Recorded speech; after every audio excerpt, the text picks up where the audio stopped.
crew's back together.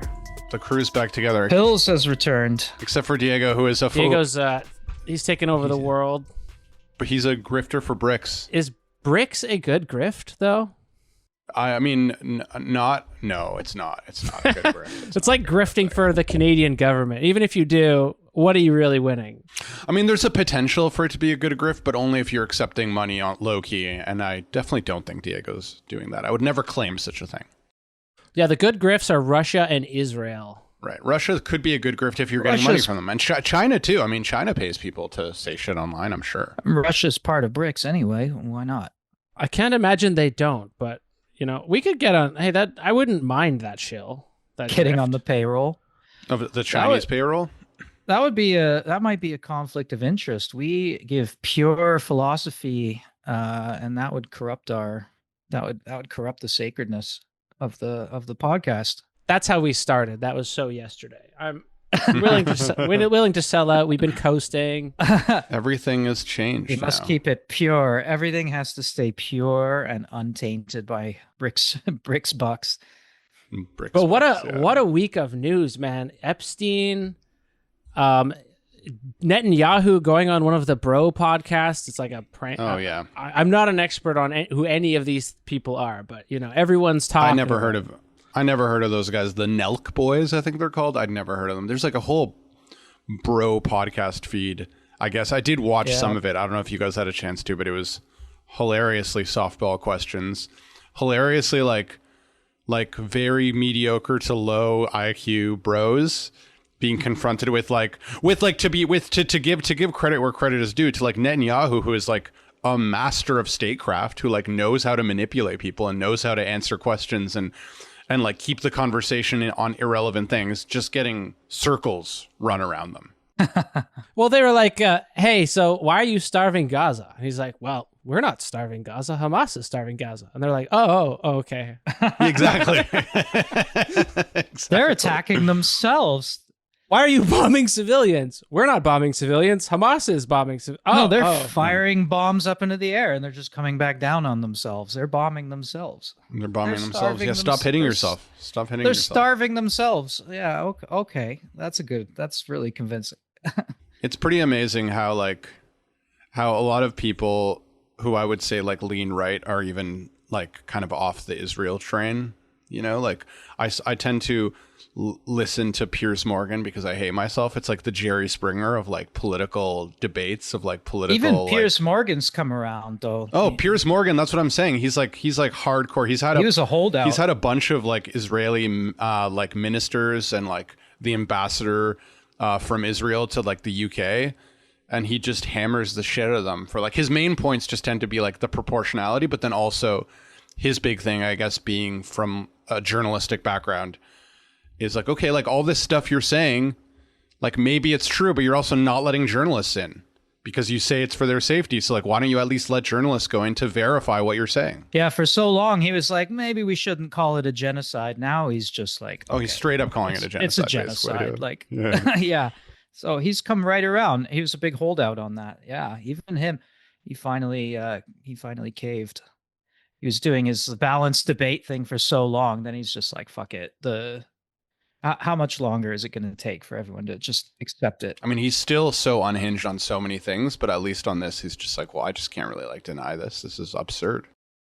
Well, that is the thing about the week is there's the two issues that right media and left media both take the same side on, which is the Epstein stuff and the Israel stuff, both for different reasons, right? Yeah, both. Yeah. I would say especially, yeah, definitely both for different reasons, because I would say like on the Epstein thing, I mean, my read of it is like, I don't know that like most of the left cared that much about it, like at least not in the obsessive way that MAGA did, right? Not the QAnon way, but like not the QAnon way, but they were just like, yeah, like that seems kind of like, I would say the left position was like, it does seem weird how he died, but like, and like maybe it'd be nice to have more information, but like ultimately, I don't know if I really heard that many caring that much about it.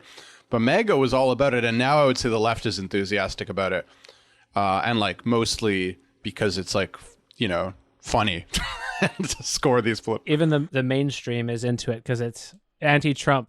It's emblematic. It's the conspiracy of our age.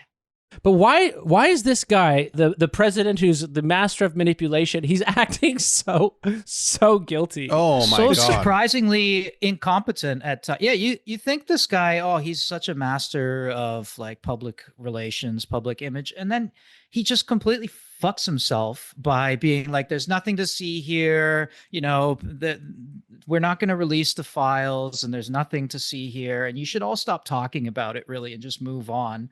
And he's like, now he looks like he's part of the whole cover up, and it's ridiculous. How did he not see that? He's been weird about it from the beginning. Like, if you go back... But he campaigned on the promise of releasing the files. Like, that was a major talking point. And now it's okay, so I would slightly correct you. I would actually say that, like, if you actually go back and look at what he said, he's always been suspiciously shifty on it. But it's the people around him, like the crazy mega people who have been really, like, tooting the horn of like, we'll release Epstein. Like, it's the people around him. But if you go back and look at the interview from like Fox News from a while ago, when they're asking him like, would you release the Kennedy's file? Yes. Would you release the Martin Luther King file? Yes. And then would you release Epstein? And it was cut initially to just say like, yes. But if you watch the uncut version, he's like, yeah. He's like, although with Epstein, like less so, because there's a lot of phony stuff in there. Like, that's literally what he said way back in the uncut version. So, like, he's known he was in it for a long time and has always been suspiciously shifty on it.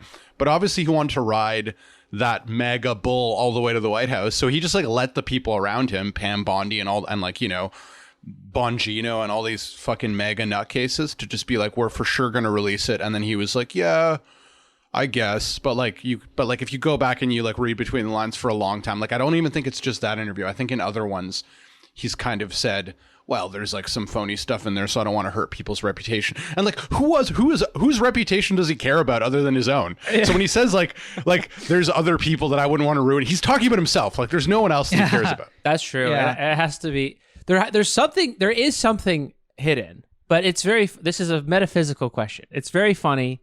It's an absurdity, like someone spinning plates in a cloud of fog, a psyop fog. Because look, what even is the Epstein file? Is this thing real? Is this an FBI folder? And similar is the client list. What is this? Is this real? Is this something that was on his computer, or is it just a list of people that he worked with? And like, isn't that already public? Don't we already know that? And then the Trump people say that they say, yes, the Epstein files do exist. We have them on the desk, but they are fake because Obama and Comey made them. And then they go back on that and say, no, there aren't the Epstein files. So do these things exist? Is Trump in them? Did Obama make them? And on top of all that, like, there's no surprise that Trump was friends with Epstein. Everybody has known that for years, decades. Yeah. So I don't know what is being hidden that is not known, and who's being surprised, and why are his followers suddenly turning on him? Because, like, what does he have to be defensive about, except whatever the thing is that he's hiding? Because the QAnon people already had an explanation for this, was that he's a white hat amid all the pedophiles in the swamp so that he could do a secret war on them later. So yes, we are all confused. It's a pleasurable confusion of court intrigue. What's new about this? I'm not sure. What exists? Is the world even real? Well, and Epstein got that sweetheart deal in 2005 or something, right? When he initially got caught for it. And he ended up getting like a crazy sweetheart deal, even though there was like tons of evidence that he had to go to jail like 4 hours a day. Yeah, like 4 hours a day. And the guy and like the attorney, the government attorney who prosecuted him, who like got the sweetheart deal, was this guy. I'm forgetting his name, but he was in the first Trump administration. No, not Bill Barr. It was someone else. It was like he was like a kind of mid-level like assistant director or assistant deputy director of like something in the Trump administration. Acosta, that's it. Acosta was in the first Trump administration, but was like friends with Trump, and he's the guy who like arranged that crazy deal that Epstein should have never gotten. It's a two-tiered legal system. Yeah. Jeez. So. Well, what we talked about before, our theoretical evaluation of the fascism is coming from the repressed sexual classes. Oh, like, yeah. It's like everyone's shocked, or at least the supporters, the fascist supporters are shocked that this guy's a sexual deviant. When we're like, well, duh, that's his thing. That was just repressed out of their imagination until right now. Now it all of a sudden matters. It's very interesting to see the psychoscape of the right wing. It's fascinating. I mean, there's clips of Trump on Howard Stern, when Howard Stern, like in like the late 90s or early 2000s, and Howard Stern's like, oh, like, he's like, do you go for like 20-year-old women? He's like, oh yeah. He's like, only. And then he's like, what about? He's like, how young? He's like, the younger the better. And literally, he's like kind of like joking with Howard Stern, but then he literally what he says is his limit when he's like, well, he's like, 12 is like obviously like a child. So like, I'm not going to go for 12. Donald Trump like, is still one of the. Yes, there's an old Howard Stern clip where he's kind of joking around with him, but he literally says his limit is like 12. Oh, everyone's combing the footage now too. That's the other thing. Like, people were relatively have forgotten about all the Epstein stuff until Trump shot himself in the foot with all this stuff he's done. Now everyone's going back to all the footage again and combing through it all and trying to find new stuff. And it's just amazing. Speaking of psychoscapes, as a Canadian observer, this is just amazing. Obviously politicians will say things to get into power and then they won't do them. We're going to release the files or look into it more. And then he tries to sweep it under the rug. It's just funny that the Americans, that's where they draw the line. Like, you got to release those files. You can't go back on that promise. Whereas in Canada, we're so polite. Trudeau promises fundamental election reforms. Yeah. I'm going to change the first past the post system and completely transform Canadian democracy for all eternity, and then decides not to do it. And we go, okay, that's fine. As long as he legalizes. And then he gets elected twice after that too. And then continues to get elected after that. But we don't draw the line there. But Americans draw the line at this fucking, your imagination can take you places where this will all go. But maybe Trump's name is just in there and it's nothing. He's just a buddy. Jeff Epstein, it's astonishing how many people Epstein knew and have been to his house and have been on his jets or in his phone books. And he's also potentially the node of a global pedophile or like human sex trafficking ring. It's amazing. Of course, it could be explosive, but still. I mean, Canada's like, fundamental election reforms, fine, we'll let that one go. America's like, no, we want your dirty laundry. Get it out here. Get it out here so we can go through it. It might not make any difference, but we draw the line here. They do tolerate a lot of other stuff. Very different political temperament. They didn't care about the wall. They didn't care about lock her up. They just care about none of that's important. Had Trump ever used a sex trafficking ring? That's what we want to know. And obviously that's important. Worry about the children. They're obsessed with that stuff about Wilhelm Reich's psychoanalysis of fascism is, we gave it a little bit of a hard time, but it's correct. The lower middle class is sexually repressed. So their interest in politics originates only with what the ruling classes are doing sexually, either deviantly. This is like a long-standing weird obsession though, that goes way back in history. I mean, I feel like the Satanic Panic, and way further back than that, like this suspicion that people have a tendency to fall into. I'm not saying that they're wrong, that there's like a cabal of like an underbelly of like evil people who are like trying to abuse children. And like you can trace it all the way back to like the Salem witch trials. And like there's just like always people looking out for like elites who are like abusing children. And like I'm not saying that doesn't happen, but it's like an obsession. Demon worshipping. Yeah. This was very popular gossip in like the court at Versailles. It was actually true though too. They would get like witches to make love potions and cast spells on the king so that they would get his effect. But then the lower classes hear about this and they get obsessed with it. And then there's like basically a fanfic industry. But yeah, just read it as a metaphor. The concern for children, which of course is important. Children figure as what? Innocence, purity, the future. So yeah, fine. They should be defended. But read the metaphor, and it's an obsession with where the rich and powerful are sticking their dicks, you know? Yeah. The scandalous sex parties and predation on innocent children and ritual. Meanwhile, we're not even allowed to masturbate because God is watching us. But yeah, the obsession of how the upper class gets off seems to be perennial. Yeah. Well, it is, when Reich says like sexual repression. And then I guess what Jeffrey Epstein represents is just complete opposite of sexual, like unrepressed, yeah, taboo, jouissant, whatever, like way over the line shit, like way over anybody's line. Like, you know, you have this sexual repression in the home, and then this public sphere obsession with disgusting sexual deviance. And it's like, yeah, there's something going on there. There's some kind of vicarious I don't know, desublimation. I don't know the right words for it, but there's something going on there. Well, here's another mythological trope for you. Trump, the sexual deviant, the grab them by the pussy fame, becomes the salvific brother, the brother of light, while Epstein, equally a sexual deviant, becomes the child of darkness. So Trump's mythological evil twin, like they are Manichaean opposites in this mythology, despite the fact, you know, fact doesn't have to do with myth. They go to the same parties, they're palling around in the same cities, the same social circles. There's plenty of photos of them hanging out. But yeah, for some reason, they've been split into the dark and light twin schema. I do wonder the Christ and the Antichrist are siblings after all, I guess. I do wonder if MAGA is going like to matter and shift, antimatter, but they actually feed off of one another. He just set the whole thing up, like putting Bongino and all these fuckers. Yeah, all these crazies. Like, you know, they were going to go for this if they had a shot. I think the right's idea is that it's going to be only Democratic establishment that's going to be implicated in all of this too. None of the Republicans, they're all good Christians, well behaved. This is like a test of their moral virtue, but actually they're going to fail.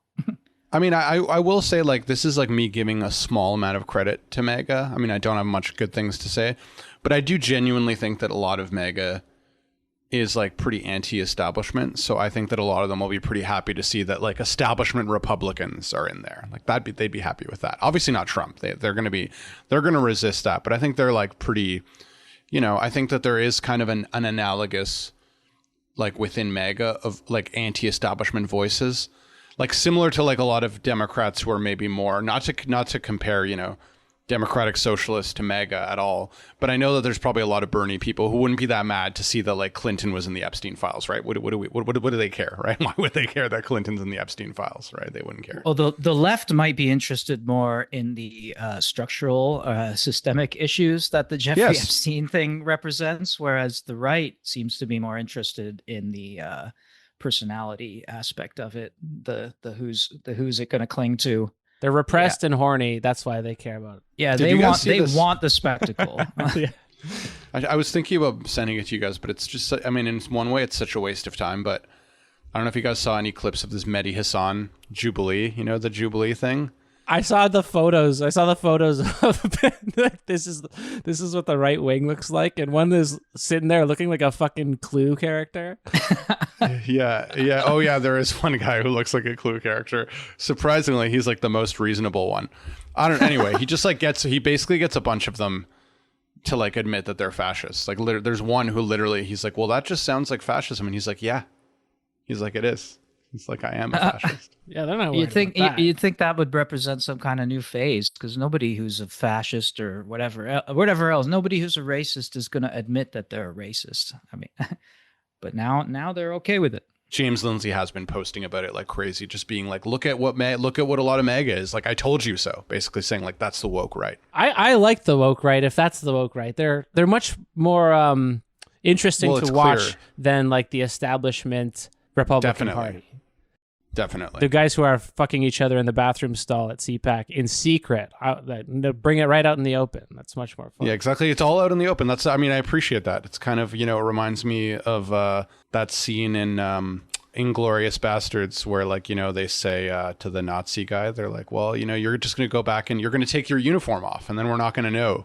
It's nice that these MAGA are like up front. They're just saying it, right? It's like, it's nice to know who's a fascist.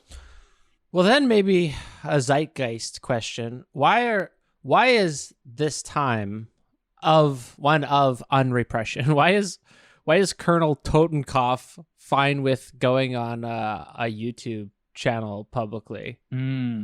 Yeah, That is interesting. I don't know. I wonder if we're hitting a boundary of like what it's possible. I mean, that guy who said he was a fascist, by the way, he did lose his job like afterwards.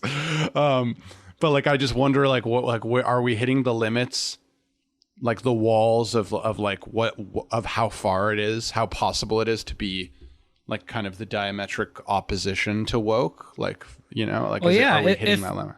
Yeah, like if wokeness is a version of political correctness, it's just political correctness by another name, which has been with us for centuries. The pendulum is swinging. Like what happens at the extreme end before the pendulum starts swinging the other way? Transgression, political transgression, sexual transgression. Is that not going to come when political correctness gets to its stifling, most sort of authoritarian conclusion? And then it starts swinging back the other way. We're going to start seeing complete transgressions, like not just the way that like Zizek liked to do it, right? Like Zizek's like, oh, I'm a non-politically correct leftist, and he gets like a lot of laughs for that. But now the whole entire he's ahead of the curve, right? Whatever. But now the whole entire political atmosphere is starting to catch up to that. Maybe that's it. And you know, this desire for the Epstein files is kind of channeling that. Fascists admitting that they're fascists now is kind of channeling that. You know, it's funny this keeps coming up. I mean, our first or maybe second episode we did, if we count the Jordan Peterson one, was all about conspiracy theories, right? And I feel like roads often lead back to that. And I guess I was just thinking about that because I just wonder, like, is there any chance that like if the Epstein files get released that they're gonna in any way satisfy, like, I just know that they're not. Like, I'm even if there's stuff in there, like, I just like know that they're not going to be as explosive or interesting as the hopes of the people. They will be hyped up. It's like seeing a movie that has just been so hyped, and even if it's a good movie, it's just a letdown because of the hype. One, and also they want to keep the conspiracy alive. I feel like they're just going to compulsively want to be like, well, the deep state still held some of it back. Well, there's your deconstructive reading. It can't come out because then it will be over. And exactly. What do we have after that? The conspiracy is now in the light. It's been brought to light. The secret, the uncanny, you can't bring it out of its hiding place. It has to stay there to be what it is, or else it needs to be replaced by something new. But what's going to replace that? I don't see how anything can replace that. That pattern comes up all the time, and really quickly, actually, in the new South Park episode, at one point, there's a scene where Cartman is like where they're talking about how they can say the F slur again about gay people. It's like wokeness is over. It's like I can call people retards again, and Cartman's crying because he's like this is horrible. What's the point of saying it anymore if I'm allowed to say it? That's right. Amazing. It's like in a way he's kind of like showing that thing that it's like the very transgression that keeps the desirability of the transgression alive. It's like the absence of having the thing that you think you want is the thing that makes you want the thing. Ooh, yeah. Lacan coming back. That's some Lacanian shit right there. It's some. Yeah. One of the first episodes we did was about political conspiracy theories on the left, right? Yeah, like let me tie this up. Those back with Latour. Yeah, go for it. Well, it was with Agamben. Agamben was our third episode. Oh yeah. So right. But you know, I poisoned the well in my own head against Agamben because of the COVID shit that he said back when it was politically incorrect to do so. But no, he was like still wrong.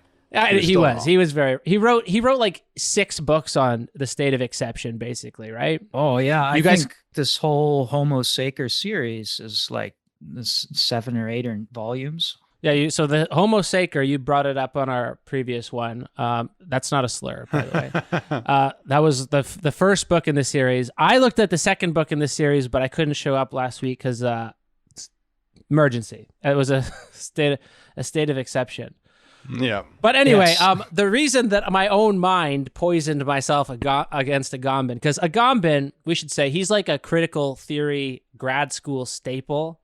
Not like there are that many Agambians, but kind of you read it in a survey class. You read it as, here's an example of what critical theory is doing lately, you know, because he's still alive. But then with the COVID thing, and he's saying that well, this is a government power grab. This is a state of exception, is people staying inside with no functional purpose except to grab power.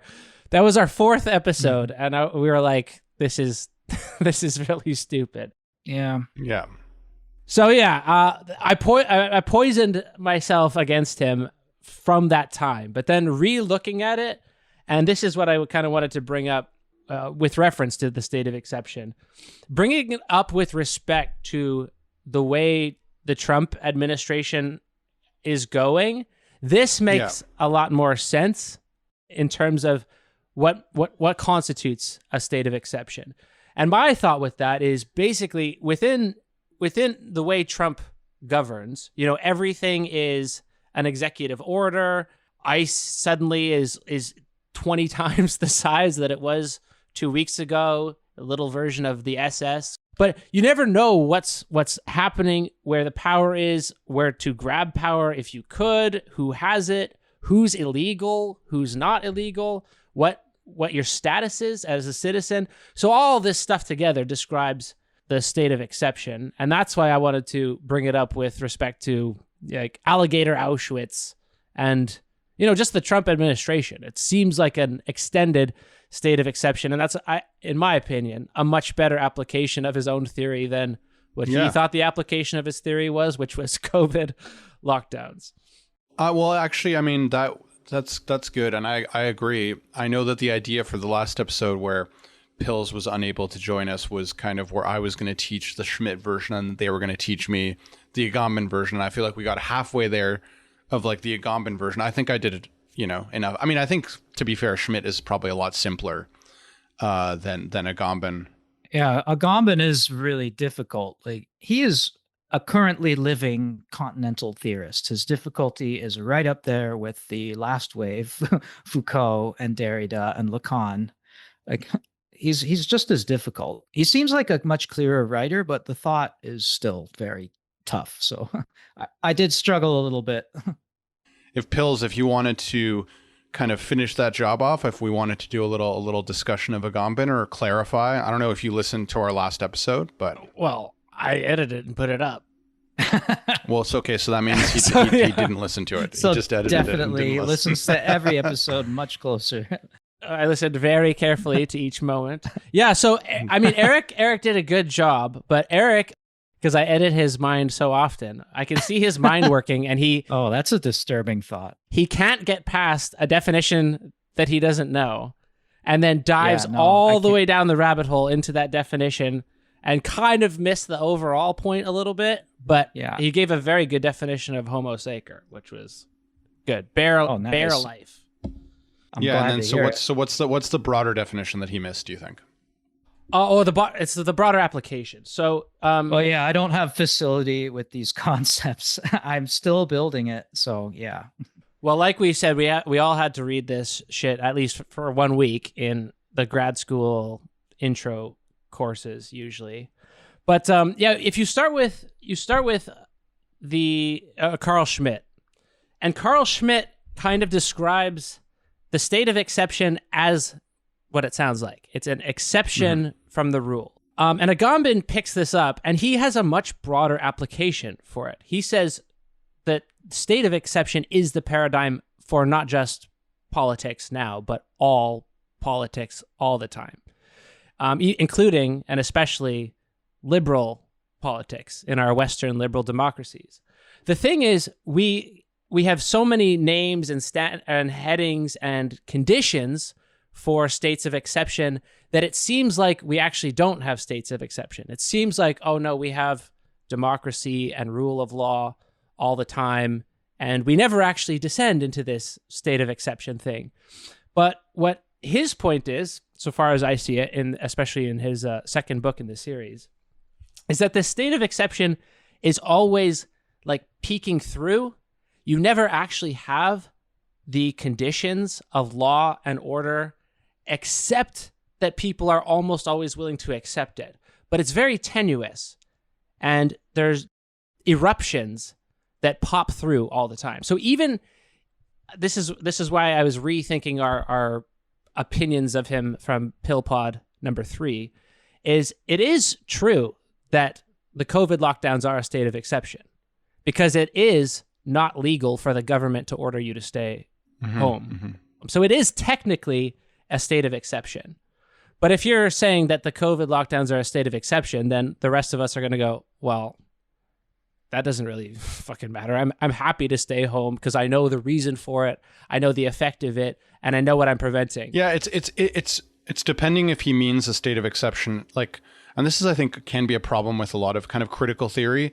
It sounds like a conspiracy theory built into this. Yeah, is there a value judgment built into the description, right? Is he saying this is bad? And then that's where I think people can get a little lost, and I might be hostile and just be like, well, like, I don't know, staying home. But then like staying home doesn't seem that bad in that circumstance. So like, but maybe it's not normatively charged as I'm reading it to be. But then I guess the other really quick thing I want to say, which is interesting, is like that actually does sound closer to Schmitt than maybe it seems, because Schmitt does also make this whole argument about how the exception proves the rule. So in a sense, the rules depend on the exception and the exception depends on the rules. That in a way, they're both operating at the same time, because ultimately at the core, the thing that's securing it all is a kind of decisionism, which is someone just making a decision about the exception, right? That the rules only work because there is ultimately sovereignty that just can basically arbitrarily make a decision.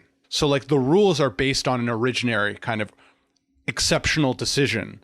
So like the divide is not as clean as like a liberal might think it is. Obviously they're both critics of liberalism, right? So I think the reason, as Pills was saying, that it just peeks through and we never really see it too, is that sovereignty is more so the potential for the wholesale suspension of the juridical political order itself. Not just this or that law, not just an exception to this or that rule, but wholesale suspension. It's the potential to do that. And it's the originary act of having done that makes it like, you know, the difference with Schmitt is this, like the sovereignty, the decision is on whether or not there is a juridical political order or not, right? And then that becomes, you know, Aristotle bequeathed us this figure of sovereignty in his politics that's been haunting political philosophy for the past 2 millennia. Yeah, and to say that another way, just because I want to make sure the distinction's clear here, there are laws about how and when the government can break the laws, right? When they can impose quarantine or curfew or even martial law. But you have to forget the cases when the suspension of the law is written into the law, because the times that you can declare martial law or curfew, these are already established within the juridical order, within the legal system. So, audience who knows Foucault, right? You know, discipline, the disciplinary society, self-discipline, the control of bodies and movement, biopolitics, that applies to legal suspension of the law. But Agamben wants to go further than that and say, what is the legal suspension of the law, or the non-legal suspension of the law?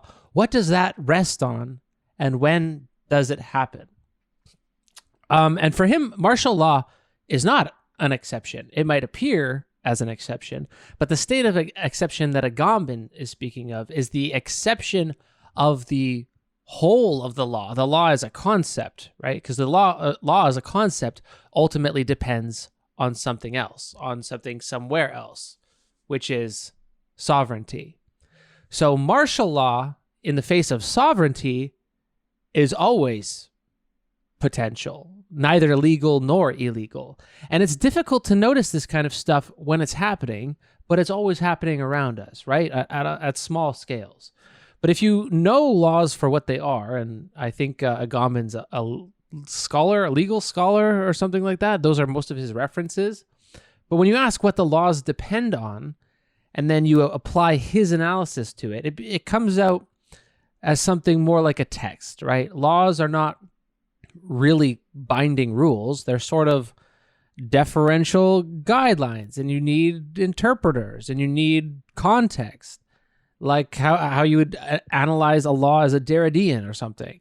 But Agamben's point is that the legal system, the juridical order, written law, all of this stuff if you're focusing on it as the center of the social order, you're mistaken. There's something else that is central to the social order and stands indeed even outside of the social order, and that's this kind of sovereignty. Right, yeah. For him, the figure of that is not the quarantine, it's not the disciplinary regime, it's the camp. It's maybe not even the internment camp, like it's the death camp would be his. Like those are the Homo Sacers of the modern world. They're condemned to be outside of society. They can be killed without, the Jews in Germany during World War II were stripped of their citizenship, right? Homo Sacer. They can be killed without penalty. You can kill them on sight and there'll be no consequences. It's this figurative space in which people like that can exist in that state is unique to this modern biopolitical state of exception. This radicalization of Foucault's ideas, I think. Another way to say Homo Sacer might be human animals. Bum, bum, bum. Yeah, like even animals are sacrificed, right? So there's a sense in which it's even below animals, like not even within the order of life itself, kind of thing. I don't know. I mean, that is true, but you have animals that are fit to sacrifice, and certain other ones that are not. They're unclean. Although I was citing right, yeah. Yoav Galant, because Gaza, state of exception. True, and you can figure that out because what laws apply there. Certainly, international law should apply, right? But do any laws truly apply? Does international law apply there? Which sovereignty exists in Gaza currently? Is it a punishable offense to kill a Palestinian currently? These are all rhetorical questions. I think you can figure out where I'm going with it. But the true question here that Agamben is asking, not with respect to Gaza as at the current moment, but sovereignty in general. What is the structure of sovereignty in general? Is it different from Gaza to here, to downtown Toronto? And listen, of course, it sounds like an insane, unhinged leftist conspiracy theory, and it is offensive to draw a comparison between downtown Toronto and Gaza. But what is, in Agamben's analysis, the difference in structure fundamentally? Is it a difference in degree? Is it a difference in kind? And this is the kind of structural analysis that's, I hope, not too provocative, but the structural analysis of the law. What is the law? What is the sovereign's relation to the law? And how is the sovereign exempt from it? How is a state of exception created? And if you look at it that way, he's saying, like, the juridical system, the legal system, if it's the only thing other than sovereignty, then it's an illusion, right? At any point, sovereignty is more real than the rules that we follow. Liberal democracy doesn't say that. The buy-in to the social contract is to say, no, it's real because we all believe in it. But the twist here, the state of exception here, is that the sovereign, despite what we want to talk about with respect to our freedoms and our democracies and our ability to participate in the process, ultimately, it is just sovereignty. There's no difference. There's nothing special about modern liberal democracy. So, and if you count how many times he says indiscernibility, undecidability, uncertainty, indifference, aporia, every single page is about like what is actually shifting, right? We don't have these rights. We are trying to maintain these rights. And while society is stable, we don't notice. That's kind of the point that moves past Foucault a little bit. We don't notice any of this stuff here in Canada in 2025. We might notice it in 10 years or 20 years from now. We might notice it, or the Trump policy towards immigrants and birthright citizenship. That's like where it's at the forefront. But right now, we're chill, so we don't really see it. He's also openly like disobeying court orders and stuff, which is like kind of definitional. It's like definitional state of exception stuff, kind of. And actually, just yesterday, I was listening to like New York Times The Daily, and they were interviewing a whistleblower who was like a government lawyer who basically his job is to argue in favor of government policies, and he did that for Biden and the first Trump administration. Like, that's just your job. Your job is to argue, to defend whatever government policies happen. And he actually ended up becoming a whistleblower because he said that this time the Trump administration's been basically telling him to lie to the court, which he was like, look, I'll defend whatever you want me to defend, but I'm not going to lie. And one of the things he was lying about was like that Abrego Garcia guy who like was sent to El Salvador illegally. And like he said that like they basically told him that he should say that like even though internally they knew that it was a mistake, he was like, do not admit that it was a mistake to to judges, right? Like, do not admit that that was like a mistake in deportation. So anyway, that's just like, I guess, a concrete example of the kind of stuff like where, I mean, where maybe like Trump could be seen as like blatantly kind of doing stuff that's like ajudicial or like extrajudicial, like sovereign edicts or something.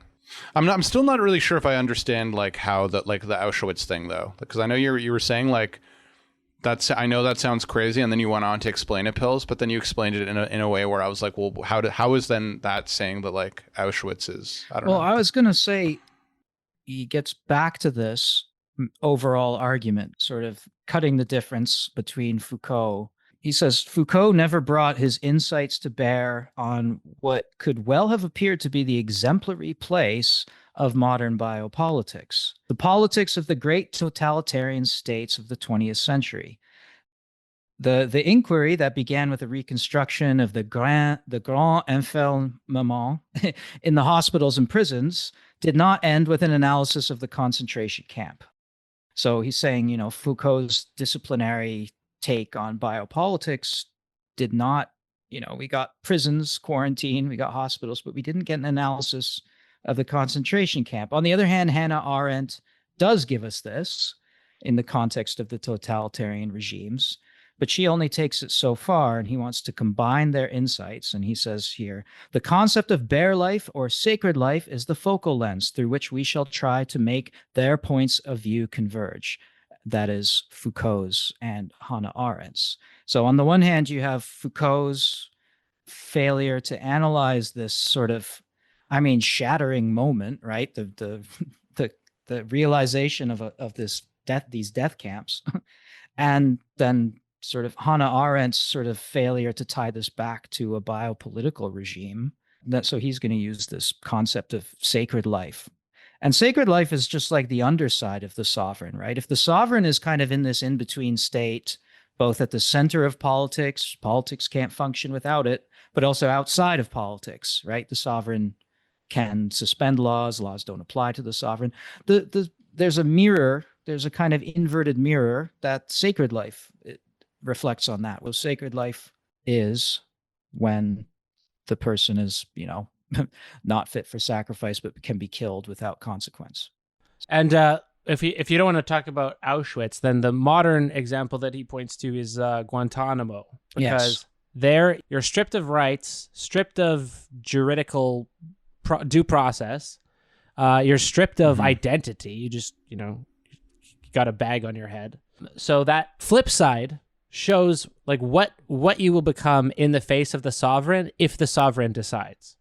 Now, we don't have to deal with Guantanamo Bay very often, right? Because mostly we have a stable economy, stable political system. Every 4 years we have our votes. But if pushed, if necessary, that's one of the terms we haven't used, that old Greek term in philosophy, necessity. If nature ever demands it, then the sovereign will show you as a citizen of Canada or America or wherever, if it's required, you will be reduced to bare life. Yeah. So ultimately, the system of rights, privileges, citizenship, all of this is actually an illusion. And at the bottom, it is the sovereign versus bare life, because that's the thing that threatens the sovereign. And it's not like there's a way. What is the nature of the sovereign? It's the power. It's the power. It's the power to decide the undecidable. So it's like divine, basically. Right. Yeah, like more. Yeah, simply, it's a figure. It doesn't have to be a person. Yeah, it's the figure who decides the undecidable.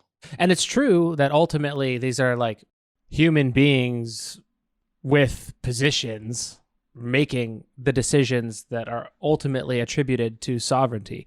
But you can tell the difference between a sovereign or a person who's acting as the figure of the sovereign and someone who's not, because the person who is acting as the figure of the sovereign, their words become reality. Whereas if I were to declare something, there would be no consequence. Necessity is the condition. I mean, Aristotle presumably came from a democracy, right? Athenian democracy, which maybe isn't so democratic as we might think, but it was nominally. And he still bequeathed us this figure of the sovereign that defined political philosophy all the way through our famous figures, right? Hobbes, Locke, all them. They struggled with this concept too. What's the place of the sovereign? How do the people relate to the sovereign? How does the sovereign regulate relations between citizens, right? How's the relationship between the public and the private sphere? It's this figure of the sovereign, right? Because you can't make new laws through legal mechanisms, right? You need some outside point that can suspend laws. Or when there's protests, that can marshal state violence in order to preserve laws and strip those protesters of their right to interfere. Those kind of, so there's like, Benjamin's distinction between law establishing violence and law preserving violence, right? Both of those are functions of the state represented in the figure of the sovereign, as far as I can tell. In fact, the decision is what mediates between those two forms of violence, right? The decision can be to establish a law, the decision can be to suspend a law in order, and the decision can be to then use that suspension to preserve law preserving violence. I can't tell if this is useful or not. I feel like there's a way in which this framework almost sounds like it's either just describing something that kind of seems like trivially true in the sense of like just not that interesting. It's like, okay, like obviously like all of our systems are based on a bit of an illusion where we're all like sort of agreeing to it, but at the bottom there's like some kind of decisionism that's happening. And it's like, yeah, sure. Like, I mean, I mean, I guess my retort to that would just be like, yeah, like, of course, like what kind of system could exist that would be like 100% ironclad, like that like if you want to be like that pedantic about it, I guess, like, sure. But then there's like another more controversial claim, I guess, that he could be making, that is basically like anything could happen and like laws are kind of irrelevant, they're like pure illusion, they don't mean anything. And that I think is a controversial claim that I don't think that I would agree with. I think they have like an impact on like what happens. I don't know. So that's like kind of where I'm at in reaction to how you guys are talking about it. They don't not have an impact. That's not what he's saying. He's saying there's norm versus necessity. And norm is what prevents necessity from doing whatever it wants. But then like environmental conditions can be such that the norm is willing to accept anything. Right. And then his two examples are, of course, COVID and then 9/11 and World War II. When push comes to shove, our system shows itself for what it is. It's contingent. Yeah, I mean, but why is that interesting? I don't know. Like, it just seemed like I'm just trying to figure out, like, why is that a... Well, those are huge consequences for the history of political theory, the history of socio-legal theory, like the social contract, for example. That's an illusion. There's no such thing as voluntarism, especially in politics. There's no liberal end of history. Liberalism is just a temporary deviation from more blatant, obvious forms of sovereignty. Well, no, but I actually don't see how that follows. Because I think that you could still like engage in a social contract. Like, so for example, like the fact that like we have like all these institutions in Canada, let's say, versus, I don't know, like a place like North Korea, right, where like literally it's just like one person rule, cult of personality. Like the fact that we have this system and this kind of a social contract makes a difference to like what's possible. Like it's still doing something. Isn't a social contract supposed to be democrat, like in order to form a democratic society? It's voluntary and it forms a democratic society with representation. But well, I mean, I think the democracy that, question is a bit different. Like, I mean, even fascism I can emerge within the context. You can, within a social contract, you can have fascism or you can have democracy. It doesn't matter. It goes against mainstream political thinking. Like, oh, after the fall of the Soviet Union, you know, if we just give them capitalism and give them access to the market, then, you know, same with China, right? Democracy will naturally form. Like, nobody believes that anymore, but that was like the argument in the 90s. Well, first of all, like the democracy question is kind of irrelevant, because like even like liberals know that like democracy is not necessarily like, I mean, it's really more about a balance of powers, right? And if you go back and you look at like the founders of the US, I mean, they're worried about democracy. They're trying to limit democracy on purpose in the Federalist Papers. Like, so it like, to me, it's more like the question is more about like the rules, like how much of security or of an impact are those rules going to give a society in terms of stability, right? And like whether they're democratically elected or not, yeah, like sure, we can pretend that we think our rules are going to protect us in every circumstance, and I think it's just trivially true that that's not going to happen in all. Like obviously, like there's going to be circumstances, and that's just like not a very interesting claim to me. It's like it's kind of obvious, like, but then I guess there's like another way in which I guess he's saying something stronger than just that obvious kind of claim, or. Well, for example, you said we have us and we have rule of law, blah, blah, blah. And then there's North Korea and they don't. So there's like a distinction in kind here. He wouldn't accept they have that. rules. Yeah, he would say, okay. He would say Korea or North Korea also has a balance of power. Yeah, they do. We can't be like, oh, they're a dictatorship and we're not. Okay, I'm glad that helps clarify to me like my suspicion, which is that this is like doing one of those annoying critical theory things where it's just being like, everything is this, right? Everything is power. Everything is state of exception. Like it's flattening distinctions. It's like it's preventing us from making like normatively relevant, important distinctions between things, which I think is stupid. I don't like it. Dude, Sarah, this is not looking around the world and saying everywhere is the same. He's a scholar, which means he's doing a typical philosophy, history reading, ancient to modern, in a specific tradition, legal theory, where legal scholars from Roman antiquity to Carl Schmitt to 90s modern democratic theory, they all maintain the term of sovereignty without really announcing it or without really acknowledging that they're hiding it there or looking at its function. It's a very typical critical theory project. I read, normativism and decisionism are two different like legal frameworks, right? Like Schmitt originated decisionism, right? Which is a different option than normativism. If you want to take a normative perspective, that's fine. I'm sure decisionists would say, yes, norms are important, but they don't matter, right? Because it's the sovereign decision, right? Like, look what he says here. We were just talking about social contracts and stuff. He says, contrary to our modern habit of representing the political realm in terms of citizens' rights, free will, and social contracts, from the point of view of sovereignty, only bare life is authentically political. This is why Hobbes, the foundation of sovereign power, for Hobbes, the foundation of sovereign power is to be sought not in the subject's free renunciation of their natural rights, but in the sovereign's preservation of his natural right to do anything to anyone, which now appears as the right to punish. And, Trump does this all the time, right? Like he does this kind of quasi-legal punishment. So I'll sue you, right? Look what South Park was saying. He's even going to sue Satan. Like his powers of sovereignty are supernatural. They're not just ontological, right? So this, even within the strongest democracy, even in the wettest Enlightenment dream ever of the utopian dream, there's no pure democracy. It's a contradiction. There's always a sovereign element. There's always an undemocratic element. Yeah, that's obvious. Sure, then let's write Homo Sacer's 10th volume then, if it's so obvious to us.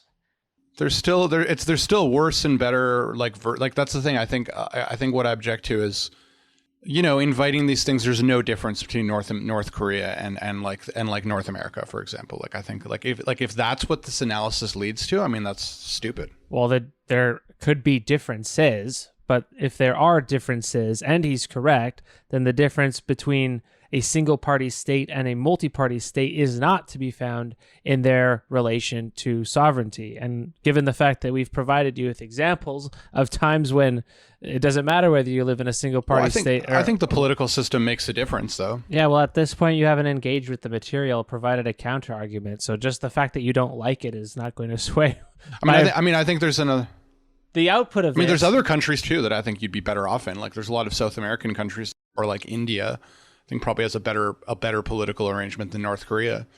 And I think some of it has to do with their institutions. The point is the differences are degree, not kind. There's no difference in kind between a closed North Korean dictatorship-style society and a supposedly open American democracy. There's real differences that matter, but like not differences in kind. They are essentially the same thing. In the sense that the term of the sovereign is ultimately necessary, ultimately the ground of the political process and the legal system. But that's where I get back to my thing where I'm like, this just seems kind of like they're all based on agreement that's fundamentally kind of an illusion that like circumstances could change and threaten.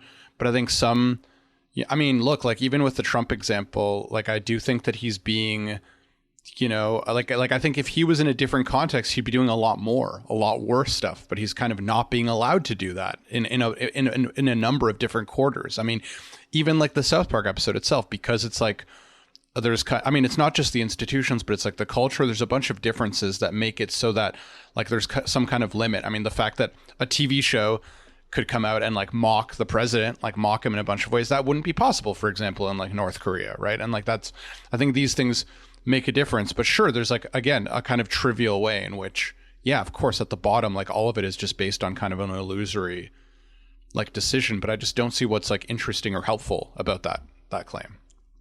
Like, I'm not saying I love Agamben as I'm reading along here. Well, we might as well understand this properly before dismissing it out of hand. I don't know why we were saying North Korea and Canada are equally preferable.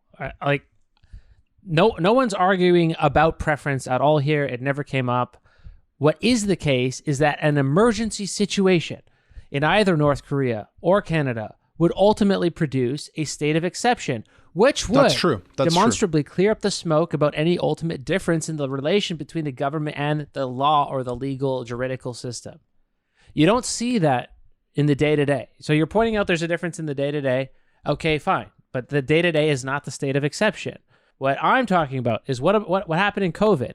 Didn't COVID make Canada and North Korea all of a sudden behave indistinguishably from one another? 100%. And a state of exception also is not just a possibility. It's an eventuality.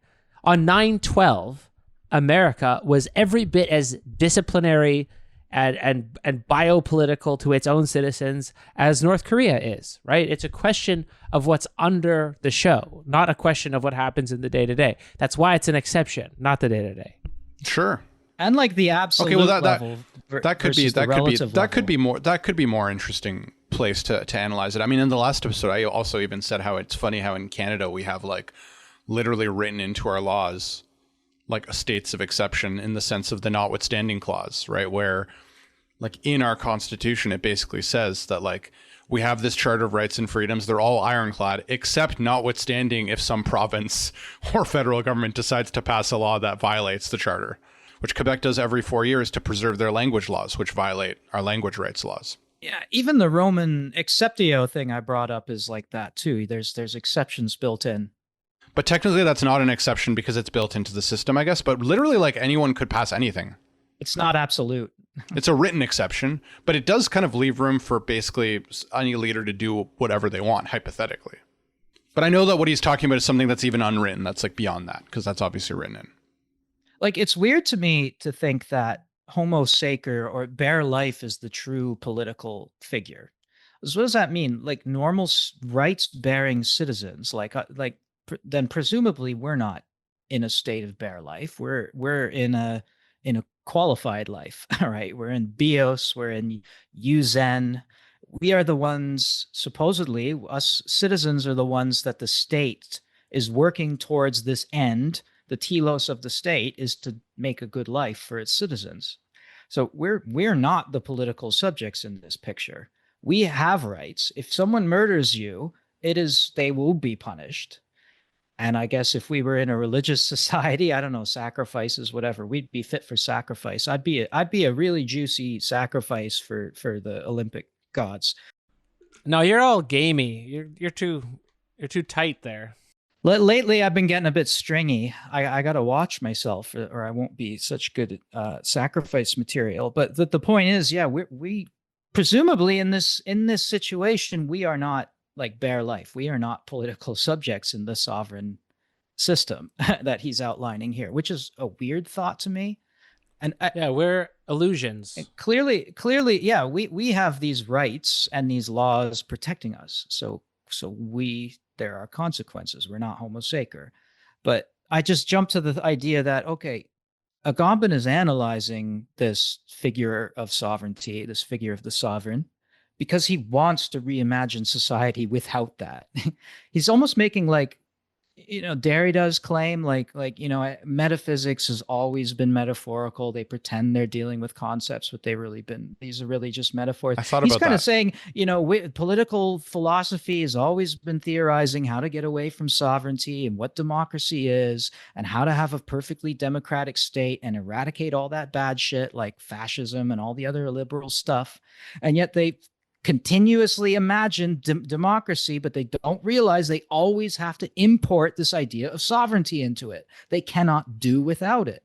And that is why he's spending books and books and books analyzing this point of where does sovereignty come into the picture? Because he's trying to reimagine a way when we all get together and we think, okay, are we going to try communism or like what's next, right? And then Agamben's going to come in and say, let's pay attention to, like, make sure we don't accidentally import sovereignty back into this whole situation, because then we won't be changing. We'll be the same again, and we'll have these eruptions of bare life, and then we'll get into these arguments that just need more democracy is the cure. Then, and he'll say, it doesn't seem possible. Well, not. That's the horizon, right? That's the horizon of our thinking. We can't think past There's no reason to be pessimistic. We can't think past our own horizons. This is a deeply hopeful project. The political subject, if we take seriously, like bare life, Homo Sacer is the political subject, not the rights-given liberal subject walking around. So not us, but like a prisoner, a Mexican farm worker that's allowed to stay the summer and then has to go back. Like, this is much closer to political subjectivity than, the mean or the middle. You want to look to the barest form of life, the life with the least benefit from society. What do they have? They have nothing to gain. The lowest common denominator. Yeah. Prisoners, captive populations, slaves, blacks under Jim Crow, like, look to whomever carries the least punishment if you were to kill them. That's bare life. You kill a CEO, you're probably going to get the death penalty. You shoot up a daycare in America, you're in prison for life, no question. You shoot up a daycare in Gaza, you get a Medal of Honor. But Homo Sacer is, I want to stress this so we don't mistake it, Homo Sacer is not like a category or class of people. Everyone is Homo Sacer underneath all their layers of protections, underneath their rights and citizenships. There's a potential Homo Sacer in all of us if we were to, I don't know, commit the wrong sort of crime. Like Eric said, it's the lowest common denominator in the face of the sovereign. Like I said, rights-bearing citizens are clearly on one side of that line between the state of nature and the state of civilization, right? Society. Right. We are clearly on the social side, but there is this zone of indistinction in the middle that modern biopolitics turns into a kind of regularity, right? Once the sovereign is in crisis, then they can take the rest of whatever is not Homo Sacer. They can take the rest of whatever your shit is away from you, right? They can strip you of your visa. They can strip you of your birthright citizenship. They can put you in alligator Alcatraz because you have a gang tattoo. And yeah, while it probably doesn't affect the mean right now, there's always the potential that it does. That's why the the concentration camp is the ultimate potential of any system of sovereignty. And we did give Agamben some shit for being a bit conspiratorial about all the COVID quarantine stuff. And we did, one of our first episodes was like on Latour's critique running out of steam, and like leftist theories just appear as like leftist conspiracy theories, right? Look at what those masters of suspicion, right? Nietzsche, Christianity is just a big conspiracy to get us all to be sheepish and weak. Marx, right? His skepticism of capitalism, right? Freud is another master of suspicion there. These sorts of unconscious forces that are undermining our ability to remain civil with one another and are actually suppressed in order to enable civilization, right? Like these sorts of leftist conspiratorial thinking that there's always something horrible just behind the veil, just behind the curtain, and our supposed lives are a little bit hemmed in by these. Well, that's moments why I wonder where this all could all just disappear in a second. And the right-wing conspiracy theorists are saying kind of the same thing, right? Like the government can just come at you anytime and black bag you, throw you in a van, and make you disappear, which is what ICE has been doing to immigrants. So look, yeah, I'm not an Agambenian. I can see its relevance, which is why I wanted to revisit it, which is why I recommended it as a reading. And while it's not my guy necessarily, it is completely within the realm of possibility that the political privileges do enter free fall at some point in our lifetimes, at which point we will see more Agambenism. And we can hope that that day does not draw nearer. But yeah, hopefully it remains unconvincing and he's truly just too pessimistic. That's an optimistic thought. He's just too pessimistic. Well, let me just say about I guess like the puzzle that I still remain is like when we did our episode on COVID, right? I remember, at least for me, the criticism was just feels like he has this theoretical framework and then he's just trying to like make sense of the world, but he's like attached to his framework. And I guess like to a certain extent from hearing you guys talk about it, like I see how it applies, but then the puzzle is it always bad, right? Like, so that's where I'm not sure. Is he just giving a descriptive account or is he normatively evaluating it? Is he like, it's bad when sovereignty makes decisions based on like exceptions, right? Is that a bad thing? Because like if it's just a description, it's purely descriptive. Okay, well then sure. That's like, why I think. Well, then I have. That's why I think we might have been wrong about him on the COVID thing. Well, no, he was freaking out about the COVID thing. Yeah, that's the thing. So like that's why like this is why I fucking sometimes find these critical theorists slimy, because like you can tell that there's clearly like a normative undertone. But then they'll just be like, well, I'm just describing.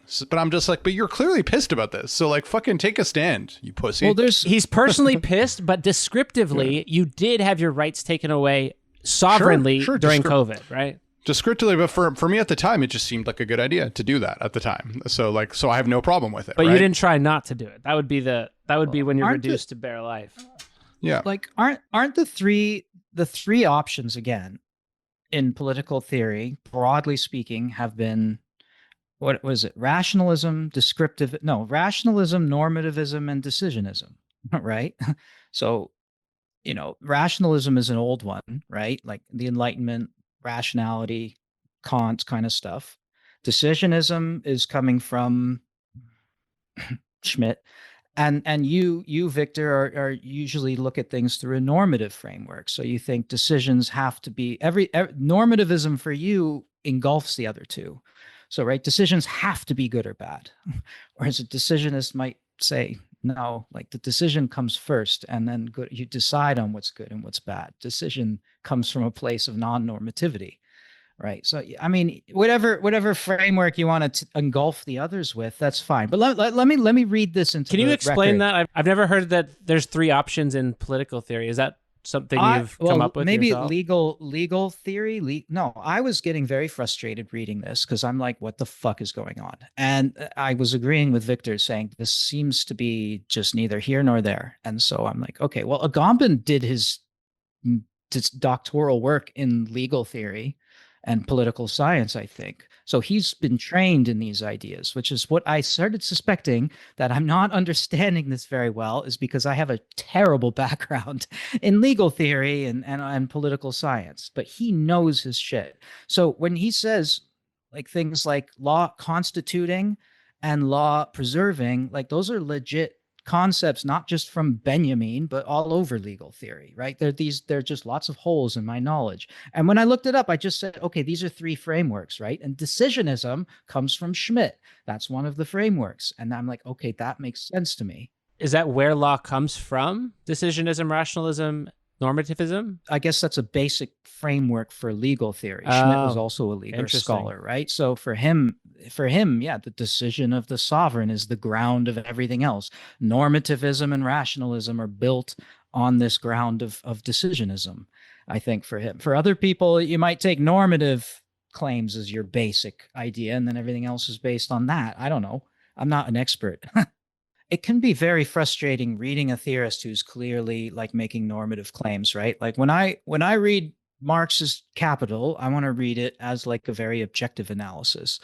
I understand that Marx is very outraged by what he sees, and you can read other texts and his journalism that expresses that outrage quite well. I think one of the big examples was the forest laws. That was one of the main topics he wrote about, and he expresses great political outrage. Whatever, the whole intro to the new volume of Capital that was translated was a bit about Marx's normativity, or whatever, his expressing whether what he's seeing is good or bad. But the point is that can also undermine the analysis, because then you say, well, he's just got an axe to grind. None of this is legit. None of this is objective, because he's just grinding an axe. He's just pissed. He's just angry. And I get what you're saying, but then it runs into problems like that. I don't know. I don't think that it need be that way. Like, I also think that you can give an objective description of something. Like, so in this case, like, he could say, this is the way it works. And I could be like, yeah. And then he could be like, here's an example of when it was bad, and here's an example of when it was good. And you need like another justification, right? Like there might be cases where a state of exception is good. Like it's like, okay, yeah, like it's probably, I don't know. I mean, I have mixed feelings about the way World War II, but broadly it was good to fight the Nazis, right? Broadly, that was like a good thing to do. I got a whole man on this. He's not saying good or bad at all. He's saying this is the actual structure. It's always the structure. Even in liberal democracy, the structure is decisionism. And anything else is just a fantasy. So there's no way to evaluate good and bad. Like, listen, well, except in the context of what we're talking about. Well, this is what democracy is to him. Like, compare this to Fukuyama or something. This is structural and analytic, and way more attentive to the contiguity with democracy's so-called others. Like, Fukuyama was demonstrably wrong in no small part, because he was explicitly normative about in place of doing analytic claims. Yeah, it's the end of history. Yeah, no, we can infer that he doesn't like political theory that centers on the concept of the sovereign, and he wants to think it otherwise, right? Here, let me read this quote. This is a quote that from an interview with Michel Foucault, and this truly shows you how what Agamben doing here is truly a continuation of Foucault's project in Agamben's own way, but it is a continuation. Here's what Foucault says in 2001, D.A. Écrit. Political theory has remained obsessed by the person of the sovereign. All these theories are still posing the problem of sovereignty. What we need is a political philosophy that is not constructed around the problem of sovereignty, and therefore of law, and therefore of interdiction. We have to cut off the king's head, and this has not yet been done in political theory.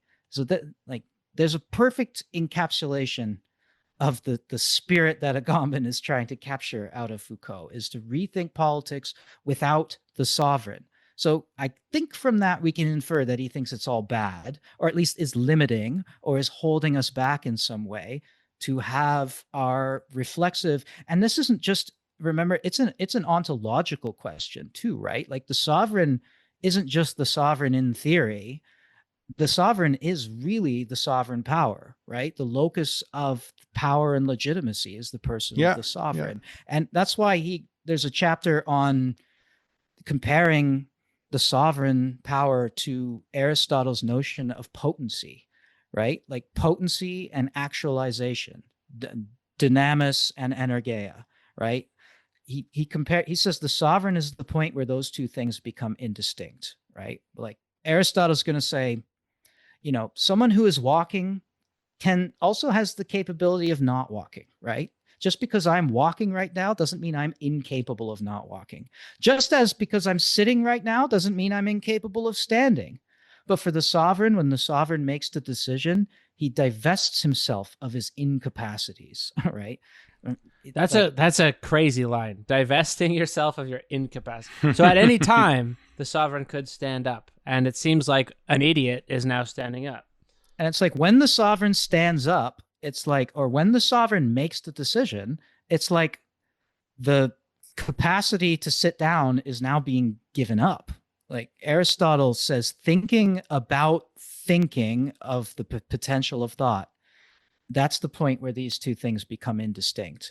Actual thought about the potential of thought to think. Like there's a point Aristotle says we have trouble here because potency and actuality are a little bit hard to tell apart now. We get into kind of self-referential territory there where things become indistinct. There's a zone of indistinction there. And sovereignty, he says, this is more than an analogy of what sovereignty is. This is like an ontological description of how sovereignty works. And I don't fully grasp it, but it sounds really awesome. And it gave me a nice excuse to read some metaphysics. So I'm not complaining about it, but that's how it goes. So he is kind of an anarchist then. Foucault's probably on the anarchist side. I don't know about Agamben. This is written in the 90s. You have the end of history crew that's just saying, liberal democracy everywhere. We're all going to settle into a nice equilibrium. It's just going to spread. Quality of life that goes context up. Does make sense why he'd want to write this, maybe. Then he writes this version of it, which is, you can do that. People's standards of living might increase, but at the base of your political system, it's only the distinction between the sovereign and bare life. That's it. So the appeal of this, it results in political pessimism for sure. Like you're perhaps not gonna be trying to get Bernie Sanders elected if you're an Agamben, maybe. But your reaction to something like Trump will be much better. You're not going to be Chris Hayes freaking out that Trump is destroying democracy, because you're never going to have that first faith that our democracy under Obama, our hyper-real democracy, is so fucking perfect. Yeah, that executive decisions are somehow opposed to democracy. Or constitutional amendments. Or extrajudicial assassinations, So, and like whatever you thought before, you're going to freak out less because you wouldn't have had that faith in the system in the first place. And of course, I'm not going to Guantanamo tomorrow. You aren't going to Guantanamo tomorrow. However, it's a slippery slope. Some people might be going to Guantanamo tomorrow that weren't going there yesterday. So that's my appeal. That's why I think this is of increasing, not less relevance than it was a year ago. So maybe it's increasing relevance, maybe not, but that's the reason I suggested it as a reading. I mean, it was interesting. You could also just be like, accept the overall description, not be surprised when these things happen, but still have like a moral compass, which I think admit that you have everybody has a moral compass, even people who pretend they don't, and still think it's a good idea to try to get Bernie Sanders elected, while also not being surprised that Trump won or whatever, that Trump's doing all this shit. That's the right position to take. Well, more to his point is, you might think that Obama is hope and change, but Guantanamo Bay is still there. Sure. Well, that's just like being a utopian if you think that those things aren't going to continue to happen. It's utopian to think that a president could not operate black slates and drone strike weddings. Well, that's more to Agamben's point is that you should not expect stability without the ability to also operate black slates and drone strike weddings. You've just admitted too that stability doesn't come from morality; it comes from sovereignty. Yeah, I guess it would be cynical to also say that we can't have a good society without those things. That like politics can't do without those things is also a cynical view.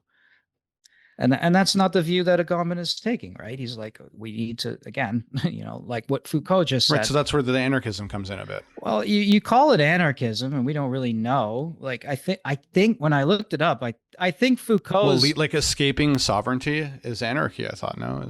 Well, now you're just saying there's no law without a sovereign. Now you sound convinced. But I'm agreeing with him, right? I'm saying I agree with your. I don't think anarchy was defined as no sovereign. The French Revolution people that cut the king's heads off weren't anarchists.